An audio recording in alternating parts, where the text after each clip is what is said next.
नमस्कार माझ्या विद्यार्थी मित्रांनो. तर तुम्हाला लक्षातच आहे की आपण इयत्ता 9वीचा गणित भाग 2चा गणित भाग 1चा तिसरा धडा स्टार्ट केलेला आहे. धड्याचं नाव आहे बहुपदी पॉलिनॉमियल. त्याच्यामध्ये एकूण 6 प्रॅक्टिस सेट आहे. तर आज आपण त्यातला पहिला प्रॅक्टिस सेट घेणार आहोत, प्रॅक्टिस सेट 3.1. त्याच्यासाठी ऑलरेडी मी 2 व्हिडिओ बनवलेले. ते 2 व्हिडिओ तुम्ही नीट बघितले तर तुम्हाला हा प्रॅक्टिस सेट कळेल. ओके, तर आता आपण बघूया प्रॅक्टिस सेट 3.1 मध्ये आपल्याला नेमकं काय काय लक्षात ठेवायचं. सराव संच 3.1 प्रॅक्टिस सेट 3.1 त्यातला हा पहिला प्रश्न. काय प्रश्न की खालील राशी बहुपदी आहेत का ते ठरवा. State whether the given algebraic expressions are polynomial. म्हणजे ह्या पॉलिनॉमियल आहे की नाही ते तुम्हाला सांगायचंय. तर तुम्हाला माहिती आहे का 4 गोष्टी. पहिली गोष्ट म्हणजे काय, घातांक जर ऋण आला तर तुम्हाला म्हणावं लागतं नॉट पॉलिनॉमियल. पॉलिनॉमियल कधी नसतात हे तुम्ही लक्षात घ्या. पॉलिनॉमियल कधी नसतात, बहुपदी कधी नसतात. कधी नसतात बहुपदी जर घातांक मायनस आला, जर घातांक असा फ्रॅक्शन मध्ये आला, जर चल स्वतः असं वर्गमुळात आलं, जर चल स्वतः असं छेदस्थानी आलं. या 4 कंडिशन दिसल्या तर ती नॉट पॉलिनॉमियल. Not polynomial. कधी नॉट पॉलिनॉमियल आहे, कधी बहुपदी नाहीये. When the index is negative, when the index is fraction, when variable in root and when variable is at denominator place. ह्या 4 कंडिशन्स तुम्ही लक्षात ठेवा. या 4 गोष्टी दिसल्या की बहुपदी नाही म्हणायचं, आणि ह्या 4 गोष्टी नाही दिसल्या तर बहुपदी आहे. चारीपैकी एक तरी गोष्ट जर तिथं दिसली, आणि ह्या सगळ्या गोष्टी फक्त व्हेरिएबलच्या बरं का, अंकाशी आपल्याला काहीच घेणं देणं नाहीये. आपल्याला फक्त व्हेरिएबलशी घेणं देणं आहे. मग तुम्ही व्हेरिएबल चेक करत चला काय आहे का. आता तुम्ही जर इथं बघितलं तर व्हेरिएबल डिनॉमिनेटर प्लेसला आला 1च्या खाली, म्हणून तुम्हाला म्हणावं लागेल नॉट पॉलिनॉमियल. का नॉट पॉलिनॉमियल आहे ते तरी कळालं का तुम्हाला. कारण व्हेरिएबल कुठं आलेलं आहे, डिनॉमिनेटर प्लेसला, म्हणून बहुपदी नाही. कारण असे डिनॉमिनेटरला आलेले जे व्हेरिएबल असतात का त्यांचे इंडेक्स हे वर गेल्यानंतर निगेटिव्ह बनतात, म्हणून नॉट पॉलिनॉमियल, बहुपदी नाही. आता इथं बघितलं व्हेरिएबल रूटमध्ये आला, रूटमध्ये आला तरी पण बहुपदी नाही. व्हेरिएबलवर डिपेंड करतो, बहुपदी नाही, नॉट पॉलिनॉमियल. कारण ते चल जे आहे ना बाळांनो ते वर्गमुळात आलंय बघा, वर्गमुळात, म्हणून बहुपदी नाही. अंक वर्गमुळात चालतो आपल्याला, पण चल वर्गमुळात नको. चल म्हणजे व्हेरिएबल. ओके, आता इथं बघा तसं काहीतरी आहे का. घातांक बघा धनच आहे, कुणीच कुठं वर्गमुळात नाही. त्या 4ही गोष्टी इथं नाहीये, म्हणून याला तुम्हाला काय म्हणावं लागेल, बहुपदी आहे. बहुपदी आहे, पॉलिनॉमियल. एकदम इझी. बघा कसं ठरवायचं पॉलिनॉमियल की नॉट पॉलिनॉमियल. लक्षात येतं ना बाळांनो, 4ही गोष्टी चेक करायच्या. इथं बघा घातांक जो आहे ना तो ऋण आलेला आहे, इंडेक्स जो आहे ना तो निगेटिव्ह आलेला आहे. इंडेक्स निगेटिव्ह आला, नॉट पॉलिनॉमियल, बहुपदी नाही. एकदम इझी. बघा बाळांनो समजून घ्या का बहुपदी नाहीये, कारण घातांक ऋण आहे. आणि ही बहुपदी आहे की नाही, आहे. कारण सुट्टा अंक आहे. अंक तर कोणताही असो ती बहुपदी असतेच. सुट्ट्या अंकावली पण बहुपदी असतेच.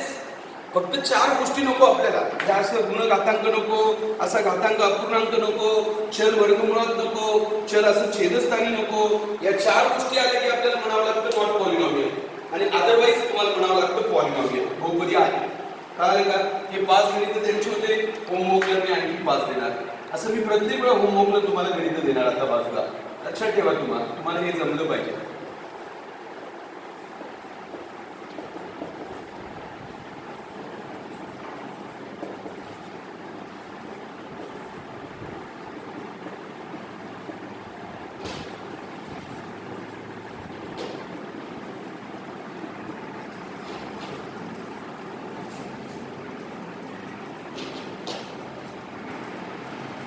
ओके, तर एवढे तुम्ही 6 गणित करा. 5च्या ऐवजी 6 गणित. तुम्हाला सांगायचं आहे की पॉलिनॉमियल की नॉट पॉलिनॉमियल. एकदम इझी बाळा. मी सांगितलेल्या 4 गोष्टी लक्षात ठेवा. नाव सेकंड क्वेश्चन. सेकंड क्वेश्चन मध्ये काय सांगता येते की आम्ही तुम्हाला काही पॉलिनॉमियल दिलेले. आता इथून पुढे सगळ्या पॉलिनॉमियलच असणार आहे. आता ह्या पॉलिनॉमियलच्या बाबतीत आपल्याला खूप साऱ्या गोष्टी कळायला पाहिजे, आणि त्यासाठी तुम्ही मागचे 2 व्हिडिओ नीट बघा, आणि हा पण नीट बघा.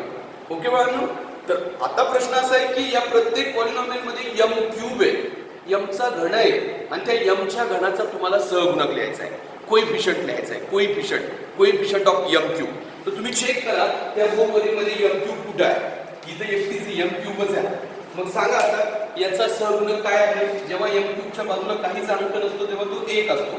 त्याला सहगुणक किती म्हणता, मग 1. असं घ्या, सहगुणक 1 आहे म्हणून असं घ्या. सहगुणक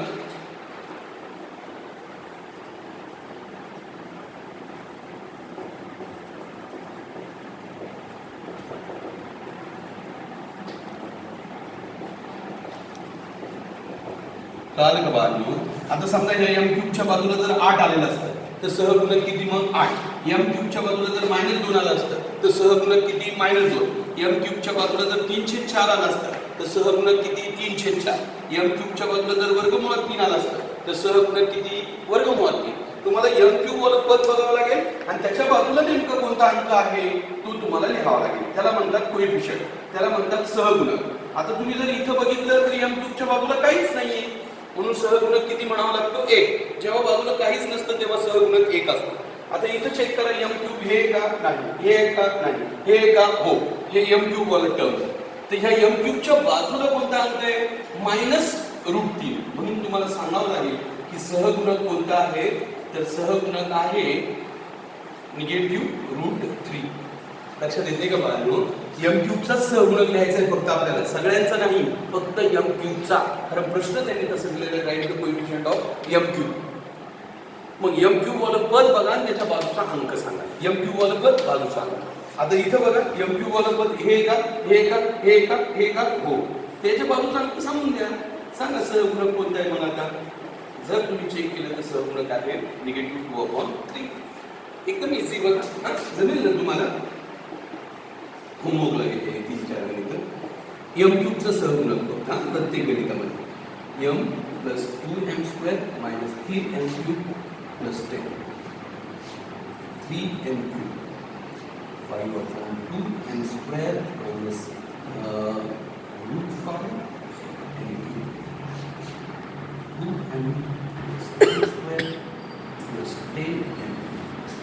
या प्रत्येक गणितात तुम्ही एमचा क्यूबचा सहगुणक लिहा. एम क्यूबचा. हा इझी एकदम इझी. आता हे शेवटचं बघा. हा आता ते सांगताय की आम्ही सांगितल्याप्रमाणे तुम्ही बहुपदी लिहा. आम्ही जी कंडिशन देतो ना तशी बहुपदी तुम्ही लिहा. हा आणि चल कोणतं वापरा बहुपदी लिहिताना? एक्स. प्रश्न नीट वाचा. खाली माहितीवरून एक्स हे चल वापरून प्रत्येकी एक बहुपदी लिहा. Write the polynomial using variable x. आता तुम्ही कसं करायचं बघा. हा हे काय बोलतं? कोटी 7 असलेली एकपदी.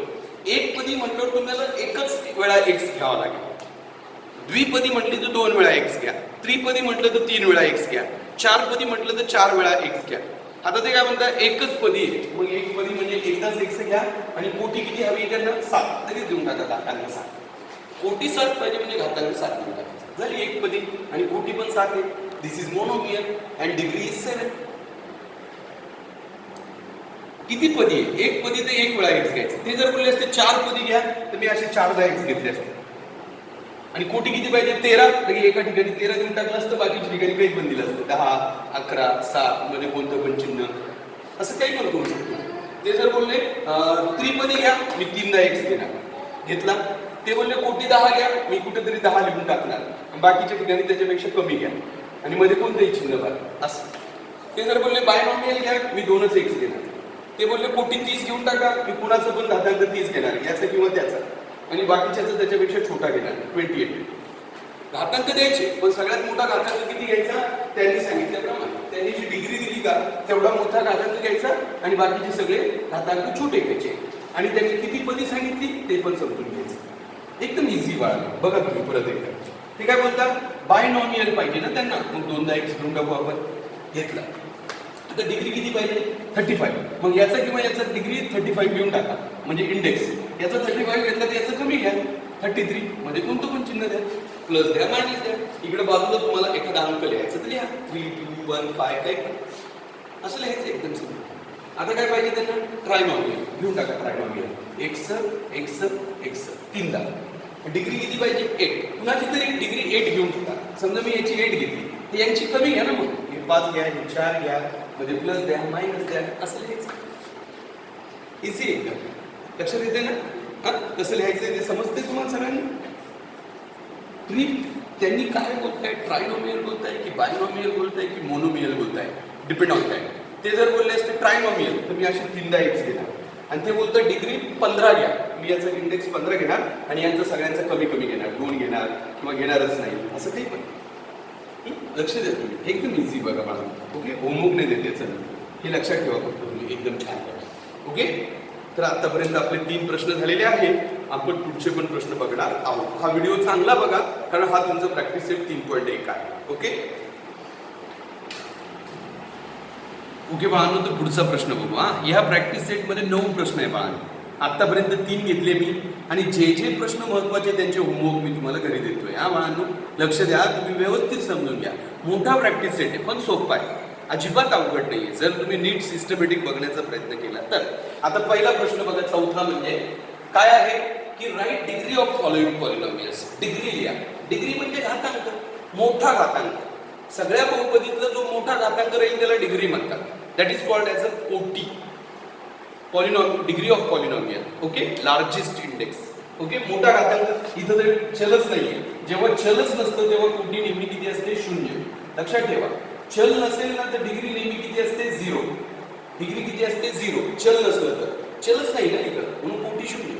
इथं चल आहे पण त्यांनी स्वतःहून त्याचा घातांक 0 देऊन ठेवलाय, म्हणून कोटी काय म्हणावं लागेल तुम्हाला? 0च. इथं चल आहे पण त्याचा घातांक 2 आहे, म्हणून कोटी किती असणार? 2. जो पण घातांक असणार ती कोटी असणार. आणि चल आहे आणि घातांकच नाहीये तर कोटी किती असणार? 1. चल आहे पण घातांक दिसतोय, चल आहे घातांक दिसत नाही, कोटी 1. चल आहे घातांक 7 दिसतोय, कोटी 7. चल आहे घातांक 3 दिसतोय, कोटी 3. चलच नाहीये, फक्त अंक आहे, कोटी 0. लक्षात ठेवा बाळांनो, एकदम इझी आहे. आता इथं बघा, इथं घातांक किती दिसतोय? 10. So degree is equal to 10. कोटी बरोबर 10. इथं घातांक काहीच दिसत नाहीये म्हणजे पण चल आहे ना, मग चलाचा जो घातांक असतो तो काही नसतो म्हणजे 1 असतोच, म्हणून तुम्हाला कोटी बरोबर किती म्हणावं लागेल? 1. कोटी इज इक्वल टू 1. इथं घातांक किती दिसतोय? मोठा घातांक बघा, 3 मोठा आहे का 5 मोठा आहे? 5, म्हणून कोटी बरोबर 5. एकदम सिस्टमॅटिक चेक करा हळूहळू. कोटी म्हणजे काय? What is mean by degree? The largest index of variable is called as a degree. चलाच्या सर्वात मोठ्या घातांकाला कोटी म्हणतात. मोठा घातांक चेक करा. आणि कधी कधी असे कंबाईन चल आलेले असतात, मिक्स, एकाच पदात 2-3 चल, तर सगळ्या कोटींची बेरीज करायची. हा एक, हा एक, हा एक, याची कोटी 3 बनली, हा याची कोटी 2च बनली आणि याची कोटी 1च. तर मोठी कोटी कोणती? 3 की 2 की 1? याची 3 का बनली? कारण प्रत्येकाचा घातांक 1 म्हणून 3. म्हणून कोटी बरोबर किती सांगावं लागेल तुम्हाला? 3. तसे इथं पण कंबाईन चल आहे, म्हणून यांची एकत्र कोटी जर केली तर 10 बनेल. हा 3 हा 7 10. यांची जर केली तर 6 बनेल. यांची जर केली तर 2 बनेल. कारण एकाच पदात जेव्हा 2-3 व्हेरिएबल एकत्र येतात तेव्हा कोटी ठरवण्यासाठी सगळ्यांच्या घातांकांची बेरीज करावी लागते, सगळ्यांच्या इंडेक्सची तुम्हाला ॲडिशन करावी लागते आणि ती त्याची कंबाईंड डिग्री असते. तर तुम्ही जर इथं मोठा घातांक चेक केलं तर 10 दिसेल तुम्हाला. So you have to write here कोटी बरोबर 10. Degree is equal to 10. एकदम इझी आहे. मी तुम्हाला होमवर्कला देतो थोडीशी गणिते याची. अगोदर पण दिलेली आहे, तुम्ही व्यवस्थित करा बाळांनो. -3/4 12 पी 13 पीचा घन 14 पीचा 10वा घात 15वा 3 पीचा वर्ग -पीचा 5वा घात प्लस 3 16वा 2 पीचा वर्ग प्लस पी -3 आणि 17वा एक्सचा घन वायचा घन झेड प्लस वायचा घातांक 10 मायनस झेड. लास्ट वन 18वा एमचा वर्ग एमचा घातांक 7 एमचा घन एमचा घातांक 8 आणि बीचा घातांक 5. तर एवढ्या सगळ्यांच्या कोटी घ्या. Write the degree of this polynomials. एकदम इझी बात. डिग्री म्हणजे मोठा घातांक. ओके, आता हा पुढचा प्रश्न. आता इथं काय बोलताय? खालील बहुपदी रेषीय, वर्ग आणि घन बहुपदी असे वर्गीकरण करा. म्हणजे ह्या ज्या पॉलिनॉमियल्स आहे ना यांच्यामध्ये ठरवा तुम्ही की ह्या रेषीय आहे की वर्ग आहे की घन आहे, म्हणजे लिनियर आहे की क्वाड्रॅटिक आहे की क्युबिक आहे. तुम्हाला पाठ करायला लावलं होतं बघा. रेषीय म्हणजे काय? व्हॉट इज मीन बाय रेषीय? लिनियर म्हणजे काय? लिनियर म्हणजे अशा बहुपदी की घातांक किती असतो त्यांचा, कोटी किती असते त्यांची? 1. कोटी बरोबर 1 लिनियर वाले. आणि वर्ग म्हणजे काय? वर्ग म्हणजे काय? Quadratic means what is mean bye quadratic? तर क्वाड्रॅटिक मध्ये कोटी किती असते? 2. कोटी म्हणजे मोठा घातांक 2 असतो. आणि घन बहुपदी म्हणजे काय? What is mean by cubic polynomial? Cubic म्हणजे कोटी किती असते? 3. Degree is equal to 3. Okay बाळांनो, तर एवढं सगळं लक्षात राहिलं तर तुम्हाला बहुपदीचे हा प्रकार कळेल. रेषीय कधी म्हणायचं? जेव्हा मोठा घातांक 1 दिसेल तेव्हा. वर्ग बहुपदी कधी म्हणायचं? जेव्हा मोठ्यात मोठा घातांक 2 दिसेल तेव्हा. आणि घन बहुपदी कधी म्हणायचं? जेव्हा सगळ्यात मोठा घातांक 3 दिसेल तेव्हा. म्हणजे लिनियर कधी when index is only 1, quadratic कधी वेन इंडेक्स इज 2 आणि क्युबिक कधी when index is 3. Okay, check करा. मोठा घातांक 2 दिसतोय म्हणून काय नाव द्यायचं? वर्ग बहुपदी. वर्ग बहुपदी in English quadratic polynomial.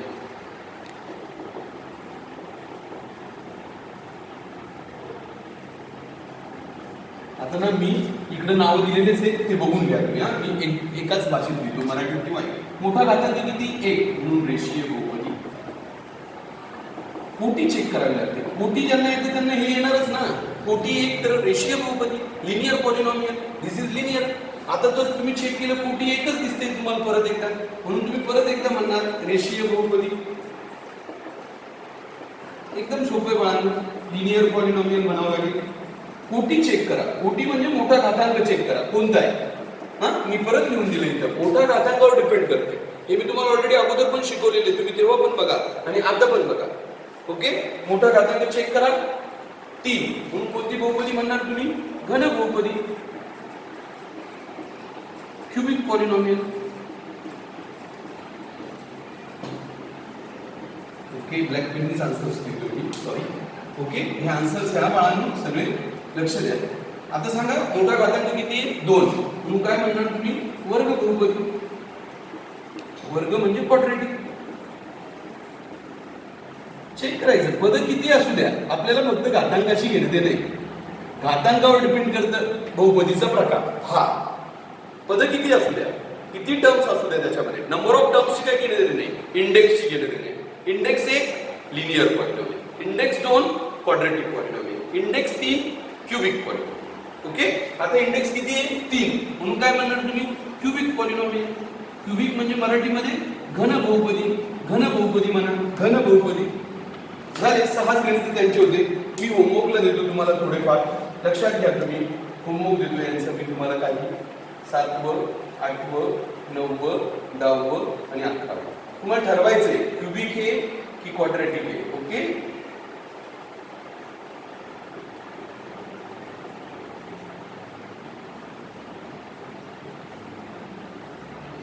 Okay, ठरवा तुम्ही एवढे सगळ्या पॉलिनॉमियल. लिनियर आहे की क्वाड्रॅटिक आहे की क्युबिक आहे, घातांकावर डिपेंड करेल. घातांक 1 लिनियर म्हणजे रेषीय, घातांक 2 मोठा घातांक, मोठा घातांक 2 वर्ग बहुपदी क्वाड्रॅटिक पॉलिनॉमियल, घातांक 3 इंडेक्स 3 क्युबिक पॉलिनॉमियल घन बहुपदी.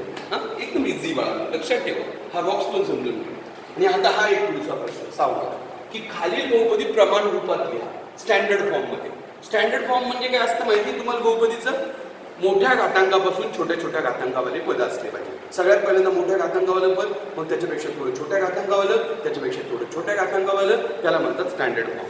इथं जर तुम्ही बघितलं ना तर सगळ्यात पहिलं पद एमचा घन येईल बघा, कारण त्याचा मोठा घातांक आहे. आणि मग ह्या 3 आणि 5 एम मध्ये पहिल्यांदा कोण येईल? 5 एम, चिन्ह असेल प्लस 5 एम, आणि मग हा प्लस 3. याला स्टँडर्ड फॉर्म म्हणतात बहुपदीचं. त्याच्यात ऍक्च्युली एम स्क्वेअर नाहीये, तुम्ही एम स्क्वेअर घेऊ शकता प्लस 0 एम स्क्वेअर, पण घ्यायची गरज नाही.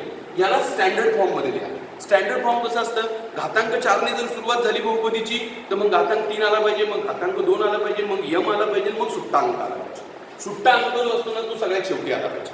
ज्याला व्हेरिएबल नसतो तो अंक सगळ्यात शेवटी गेला पाहिजे. लक्षात येते? आता इथं बघा तुम्ही मोठा घातांक 5 आहे बघा, म्हणून ते टर्म अगोदर घ्या. आता 5 नंतर 4 वाला घ्या, चिन्ह सहित घ्या, प्लस 2y4 रेज टू 4. आता क्यूब वाला घ्या, प्लस 3y3. आता स्क्वेअर वाला घ्या, ते -y². आता फक्त y वाला घ्या, -7y. आणि आता हा सुट्टा अंक. असं याला स्टँडर्ड फॉर्म म्हणतात. म्हणजे त्यांनी मागे पुढे केलेलं असेल तर तुम्ही सिक्वेन्स वाईज लावा आणि त्याला स्टँडर्ड फॉर्म मध्ये लिहून टाका. म्हणजेच काय? मोठ्या घातांकावालं पद अगोदर आणि मग छोट्या घातांकावाले. सुट्टा अंक सगळ्यात शेवटी जातो बघा, वायच्या पण शेवटी. लक्षात घ्या, नीट बघा त्याला, तुम्हाला कळेल. ओके बाळांनो, इझी एकदम. आणि हे पद उचलताना चिन्ह सहित उचलायचं. याला मायनस आहे तर मायनस पण द्यायचं. हा 7y मायनस 1 मायनस 2 टाकायचं. असं होमवर्क मध्ये तुम्हाला 3-4 तुम्ही करून दाखवा.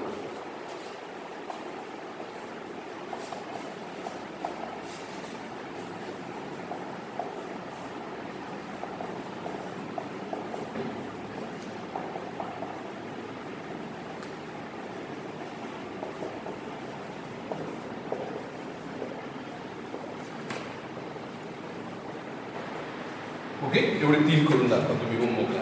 स्टँडर्ड फॉर्ममध्ये, म्हणजे फक्त उलट्या सुलट्या क्रमाने ते सरळ लावायचे, मोठ्या घातांकापासून छोट्या घातांकापर्यंत. ओके बाळांनो? ओके बाळांनो, पुढचे प्रश्न बघू आपण.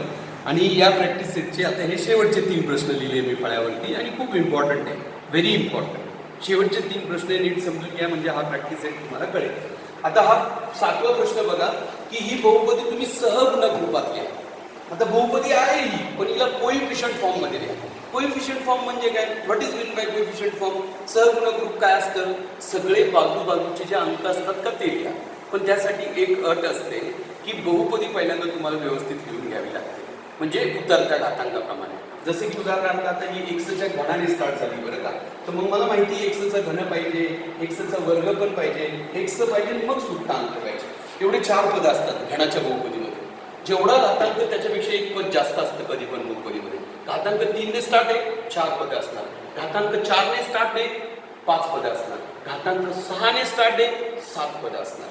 म्हणजे इंडेक्स किती आहे, इंडेक्स कोणता आहे, स्टार्टिंग इंडेक्स कोणता आहे त्याच्यावर डिपेंड करतं की त्याच्या टर्म्स किती असतात.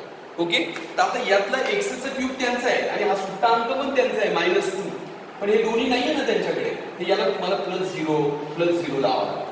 असं हे अशी लिहून घ्यावी लागते ही बहुपदी पहिल्यांदा. लक्षात येतंय का? जर हिची सुरुवात क्यूबने आहे तर क्यूबच्या नंतर x² पाहिजे, पण तो त्यांच्याकडे नाहीये म्हणून +0x².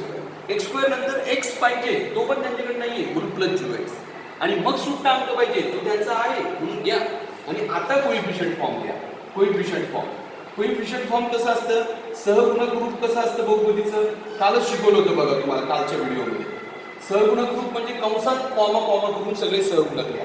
याचा सहगुणक म्हणजे बाजूचा अंक किती? 1, याचा 0, याचा 0 आणि हा स्वतः -1 चिन्ह सहित लिहायचं. याला म्हणतात coefficient form. This is called as a coefficient form. सहगुणक लिहा. पण याच्यात सहगुणक लिहायला काहीच अवघड नाही. बाजूबाजूचे अंक लिहायचे. याच्या बाजूला 1 असतो, याच्या बाजूला 0 आहे, याच्या बाजूला 0 आहे, हा स्वतः -2 आहे. हे लिहायला काहीच अवघड नाही बाळांनो. पण प्रॉब्लेम असा आहे की बहुपदी एकदम व्यवस्थित लिहून घ्यावी लागते. जसे की उदाहरणार्थ आता इकडे बघा, ही बहुपदी कशाने स्टार्ट झाली? y ने. y म्हणजे घातांक एकच या. y ने जर एखादी बहुपदी स्टार्ट होत असेल तर दुसरा अंक फक्त एकच असणार आहे, सुट्टा अंक. तर y तर स्वतः त्यांचा आहे, पण सुट्टा अंक त्यांच्याकडे नाही म्हणून तुम्ही त्याला 0 म्हणणार. एवढेच पद असतात, कारण y ने सुरू झाली, घातांक 1 ने सुरू झाली म्हटल्यावर 2च पद असतात. हे बघा, y ने सुरू झाली 2च पद असतात, y च्या वर्गाने सुरू झाली तर 3 पद असतात, y च्या घनाने सुरू झाली असते तर 4 पद. आणि गणितात चल y तर सगळे पद y वाले लिहायचे, गणितात चल x आहे तर सगळे पद x वाले लिहायचे. आणि मग लिहायचं कोइफिशियंट फॉर्म. कोइफिशियंट फॉर्म सहगुणक रूप. कसं लिहितं सहगुणक रूप? कंसात हा अंक कोणता? 5 आणि हा अंक कोणता? 0. संपलं. एकदम इझी आहे, कालच्याच व्हिडिओमध्ये झालेलं आहे सगळं. नीट बघा तुम्ही. आता सांगा घातांक कितीने स्टार्ट झाली? 4 ने. पण 2m⁴ mचा आहे ना तो घातांक 4. मग mच्या घातांक 4 मध्ये mचा क्यूब पाहिजे, mचा स्क्वेअर पाहिजे, m पाहिजे आणि मग सुट्टा अंक पाहिजे. हे कळतं का तुम्हाला? हे डिक्रीजिंग ऑर्डर मधले इंडेक्स कळतात का तुम्हाला? उतरत्या घातांक कळतात का तुम्हाला? आता 4 त्यांचा आहे, पण 3 आहे का त्यांच्याकडे? नाही, म्हणून तुम्ही त्याला 0m³ म्हणा. स्क्वेअर आहे का? आहे, -3m². m आहे का? नाही, म्हणून त्याला 0m म्हणा. आणि हा सेपरेट अंक आहे असा, तो बाजूला टाका सगळ्यात शेवटी. नीट समजून घ्या. आणि मग कोइफिशियंट फॉर्म लिहिताना फक्त त्यांचे बाजूबाजूचे अंक लिहून घ्या सगळे व्यवस्थित. हा अंक कोणता? 2, हा 0, हा -3 चिन्ह सहित, हा 0, हा 7. गडबड करू नका, गोंधळ करू नका, हळूहळू लिहा. इझी एकदम, जमेल तुम्हाला डेफिनेटली. हे एक गणित बघा. आता -2/3 हा याच्यानंतर चलच नाही म्हणून हा एकच अंकाची बहुपदी असणार, तर याचं सहगुणक रूप काय असणार? मग आता तेवढंच असणार ना, त्याच्यात काय असणार तरी सहगुणक रूपामध्ये तोच अंक असणार. काय बोलतोय कळतंय का तुम्हाला? त्याच्यात व्हेरिएबलच नाहीये. व्हेरिएबल नाही म्हणजे कोणताच घातांक नाहीये, हा फक्त एकच अंक आहे आणि त्याच अंकाची ती बहुपदी म्हणून सहगुणक रूप पण तेच येणार. एकदम इझी बघा बाळा. मी होमवर्कला देतोय तुम्हाला काही गणित, ते तुम्ही करा. कोइफिशियंट फॉर्म खूप इम्पॉर्टंट आहे, त्यासाठी कालचा व्हिडिओ पण बघा, एकदमच महत्त्वाचं आहे बाळा. p⁴ + 8 3p² - p. ओके चालेल. x⁴ - 3x y⁵ + 2y. Okay, जे अब्सेंट असेल त्याच्याऐवजी तुम्हाला 0 घेऊन या पॉलिनॉमियलचं कोइफिशियंट फॉर्म लिहायचं. एकदम इझी आहे, ट्राय करा. याच्या अगोदरचा व्हिडिओ पण बघा आणि हे पण बघा, सोपं आहे. आता जसं इथं तुम्हाला बहुपदी दिलेली आहे आणि तुम्ही कोएफिशियंट फॉर्म लिहिताय, आता या प्रश्नामध्ये काय करायचंय, कोएफिशियंट फॉर्म दिलाय आणि बहुपदी लिहायची. तर हे तर खूपच सोपं आहे. कोएफिशियंट फॉर्म मध्ये दिलेले असताना आपल्याला बहुपदी लिहायची, व्हेरिएबल एक्स वापरून. आपण काय करतो, याला आठवतं तुम्हाला सगळ्यांना, याला आपण स्प्रेड करून घेतो. हा कोण आहे 1, हा कोण आहे 2, पण कोणता 2 या +2, आणि हा कोण आहे +3. हे बघा चिन्हासहित घ्यायचे. हा 1 आहे +1, त्याला प्लस लावलं नाही तरी चालतं. हा 2 प्लस आहे म्हणून +2 घ्या, हा +3 घ्या. सगळे अंक घेऊन टाका आणि त्यांना व्हेरिएबल लावा. याला व्हेरिएबलच लावायचं नाही, याला एक्स लावायचं नाही, याला x² लावायचं. संपलं. व्हेरिएबल लावताना काय करायचं, याला नाही लावायचं, शेवटच्या अंकाला व्हेरिएबल लावायचं नाही, पण इकडून व्हेरिएबल लावत चालायचे. पहिला ते अंक स्प्रेड करून घ्या. सांगा पहिला अंक कोणता 5, दुसरा +0, तिसरा +0, चौथा +0, पाचवा -1. सगळे अंक दिले 5, 0, 0, 0 आणि -1. सगळ्यांना कॉमा कॉमा करून नाही लिहायचं, डायरेक्ट लिहायचं, फक्त साईन लावायचं. याला पहिल्याला साईन लाईन लावलं तरी चालतं, पण याला प्लस लावावं लागेल. याला प्लस, याला प्लस आणि याला स्वतःला मायनस. आता तुम्ही याला कोणतंच व्हेरिएबल लावत नाही, पण याला कोणतं लावणार x, आणि याला कोणतं लावणार x², याला कोणतं लावणार x³ आणि याला कोणतं लावणार x⁴. असे इंडेक्स मागे मागे चालतात. बहुपदी लिहायची टॅक्ट देतोय मी तुम्हाला. अशा पद्धतीने लिहिलं चुकणार नाही. काल बऱ्याच जणांनी प्रयत्न केला, पण हे असे अंकच लिहिले नाही त्यांनी, काही चिन्हच दिले नाही. चिन्ह द्या, सगळ्याला चिन्ह आहे बघा त्यांना. आता त्यातले 0 वाले टर्म काहीच कामाचे नसतात, म्हणून मेन आन्सर फक्त केवढे 5x⁴ - 1. ओके, असं होतं बाळांना बऱ्याच, म्हणजे बरेचसे अंक कट झाल्यामुळे बहुपदी खूप छोटी दिसते. ओके, इझी ना. सांगा आता हे अंक सांगा, चिन्हासहित सांगा. पहिला अंक -2, दुसरा अंक +2, तिसरा अंक -2, चौथा. कसं लिहितोय मी, तुम्हाला समजत नाहीये का हे कसं लिहायचंय ते. हा अंक घ्यायचा, हा +2 आहे, हा -2 आहे ना, हा +2 आहे. ज्याला चिन्ह नसतं त्याला प्लस असतं. आणि व्हेरिएबल कसं लावायचं, याला काहीच लावायचं नाही, याला x लावायचं, याला x² लावायचं आणि याला x³ लावायचं. संपलं काम. 0 वाला असेल तर x स्टेप वाढेल आणखी, 0 वाला कट करण्याची. इझी ना, जमेल तुम्हाला, एकदम सोपं आहे मला. त्याची पण होमवर्कला गणित देतो मी तुम्हाला. चौथं 3, 0, 0, -2, पाचवं 2, 0, -5, 0, -10, सहावं 3, -1, 2, 5, आणि सातवं 2, -5, -3, -4 आणि 3. ओके, एवढे गणित तुम्ही करा. ओके बाळा, लक्षात घ्या, एकदम इझी बाळा. हे दोन्ही बघा नीट व्यवस्थित. हा 7वा प्रश्न बघा, 8वा बघा, आणि हा सगळ्यात महत्त्वाचा म्हणजे 9वा बघा. हा प्रश्न खूप इम्पॉर्टंट आहे बघा. Question number 9 is very important. कारण याच्यात सगळे बहुपदीचे प्रकार तुम्हाला समजून घ्यायचे. आता हा प्रश्न कसा आहे नेमका, यांनी इथं बहुपदी दिल्या बघा. ही बहुपदी x+7 आहे, फक्त x² आहे. ही x³ + x² + x + 5 आहे. ही 2x² + 5x + 10 आहे. ही x³ + 9 आहे. ही 3x² + 5x आहे. या सगळ्या बहुपद्या जे आहे ना, त्याचं तुम्ही एकदा असं वर्गीकरण करा आणि एकदा असं वर्गीकरण करा. म्हणजे काय नेमकं लक्ष द्या, एकदम व्यवस्थित. इकडे नाव वर्ग बहुपदी, घन बहुपदी आणि रेषीय बहुपदी. तर इकडं काय करायचंय, इकडं बहुपदी, ह्या सगळ्या बहुपद्या इकडे लिहायच्या आहेत, पण वर्ग कोणती, घन कोणती आणि रेषीय कोणती हे तुम्हाला ठरवायचं. तर वर्ग म्हणजे काय, इकडे घातांकाप्रमाणे चेक करा. घातांक 2 वाल्या इथं, घातांक 3 वाल्या इथं आणि घातांक 1 वाल्या इथं. सांगा मला याच्यात घातांक, वर्ग बहुपदी म्हणजे घातांक 2 वाले. घातांक 2 कुणामध्ये, याच्यात आहे का, नाही. याच्यात आहे का, आहे, म्हणून ती 1. याच्यात आहे का, आहे, पण याच्यात 3 पण आहे ना. 3 नको आपल्याला, फक्त वर्ग पाहिजे. याच्यात आहे का, आहे, ती पण घेऊन टाका. आणखी याच्यात वर्ग आहे का, नाही. याच्यात आहे का, आहे, ती पण घेऊन टाका. समजलं का तुम्हाला? असं एकदम सोपं आहे ते. म्हणजे वर्ग बहुपदी म्हटल्यावर सगळे वर्गवाले इथे येणार, सगळ्या वर्गावाल्या बहुपद्या इथे येणार. वर्ग बहुपदी क्वाड्रॅटिक पॉलिनॉमियल म्हटलं की सगळ्या वर्गावाल्या इथे येणार. ही 1, 2 आणि 3 ही वर्गवाली नाहीये, ही घनावाली, मोठा घातांक बघा. आता घन बहुपदीमध्ये मोठा घातांक 3 बघा कुणाकडे, याच्याकडे पण आहे 3 आणि याच्याकडे पण आहे. कोणी हे घेऊ, x³ + x² + x + 5 आणि x³ + 9 झालं. आणि रेषीय म्हणजे राहिलेल्या सगळ्या रेषीय. आता या 3 आणि 2, 5 संपल्या. ज्याला घातांकच नसतो ते रेषीय. वरचं एकच आहे फक्त ते x + 7. सगळं that is the linear polynomial. रेषीय बहुपदी 1 घातांकवाल्या, घन बहुपदी 3 घातांकवाल्या, वर्ग बहुपदी 2 घातांकवाल्या. म्हणजे कोटी 2 असलेल्या मोठा घातांक. इकडे घातांकावरून आणि इकडे आता पदाच्या संख्यावरून पद बघायचे. आता पद द्विपद बायनॉमियल 2 पद बघा. याच्या 2 पद आहे ते इथे घ्या x + 7. याच्या 2 पद आहे का नाही, हे तर एकच आहे. याच्या 2 पद आहे का नाही, याच्या 4 आहे. याच्या 2 पद आहे का नाही, याच्या 3 आहे. याच्या 2 पद आहे का आहे ते पण घेऊन टाकायचं x³ + 9. याच्या 2 पद आहे का आहे ते पण घेऊन टाकायचं 3x² + 5x. ओके. आणि हे त्रिपदी 3 पदावाले 3 पदावाले कोणी चेक करा, ही एकटीच आहे 3 पदावाले. ती इथे लिहा 2x² + 5x + 10. आणि याच्यात कोण एक पदी वाली कोण आहे, फक्त ही एकटीच आहे x² वाली फक्त. आणि सर ही 4 पदावाली तिच्याशी काही घेतली नाही आपल्याला. लक्षात येतं ना. इकडे पदांची संख्या चेक करायच्या. 1 पद 2 पद 3 पद त्रिपदी ट्रायनॉमियल. एकच पद 1 पद मोनोमियल. 2 पद बायनॉमियल. इकडं घातांक चेक करायचा. घातांक मोठा 2 2 2 वर्ग बहुपदी. ओके. घातांक 3 घन बहुपदी आणि घातांक नाही रेषीय. ओके. तर एकदम इझी बघा. पूर्ण प्रॅक्टिस सेट घेतलाय आपण. प्रॅक्टिस सेट 3.1 चांगला बघा. 9 प्रश्न आहेत. सगळे प्रश्न नीट बघा आणि ज्या ज्या ठिकाणी मी होमवर्क दिला तो करून दाखवा. ओके बाळांनो.